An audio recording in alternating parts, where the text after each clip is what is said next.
Nabi Nuh berdakwah kepada penduduk Armenia. Mereka menyembah berhala.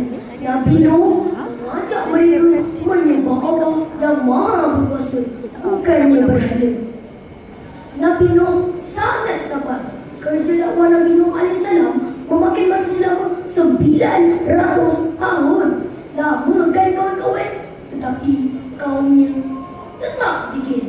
Cuma 83 orang sahaja yang beriman. Banyak cabaran yang Nabi Nuh hadapi semasa berdakwah.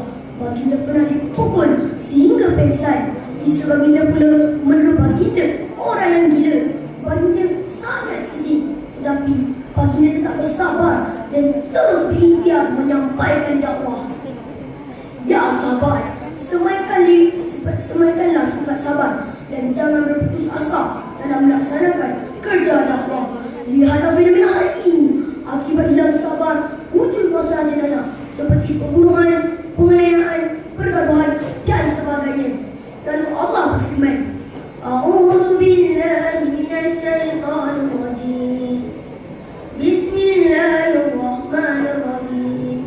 Wa qala ya qaumi inni lakum nadhirun mubin. Surah Nuh ayat 2. Maksudnya, wahai kaumku, sesungguhnya aku diutuskan kepada kamu sebagai pemberi peringatan dan amaran yang nyata.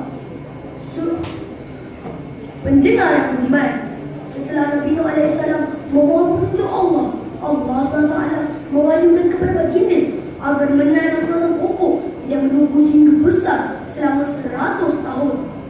Kaumnya mula bertanyakan mengenai pokok tersebut. Lalu baginda menyatakan bahawa pokok tersebut bakal menyelamatkan mereka semua. Tidak masuk akal. Pokok boleh menyelamatkan kita. Mengapa pula apa kena dengan kita? Sendiri mereka. Genap 100 tahun, baginda bersama pengikutnya menebang dan membina sebuah bahtera. Baginda bersama pengikutnya yang sedia membina sebuah bahtera seperti yang diperintahkan, jauh dari gangguan kaumnya. Namun kegiatan baginda dapat hidup kaum. Hei Nuh, kapal berlayar di laut, bukan di atas bukit lah. Mereka mengejek namun tertawakan tindakan baginda dan pengikutnya. Namun baginda tetap bersabar dan tidak mempedulikannya. Sayu sekali apabila diri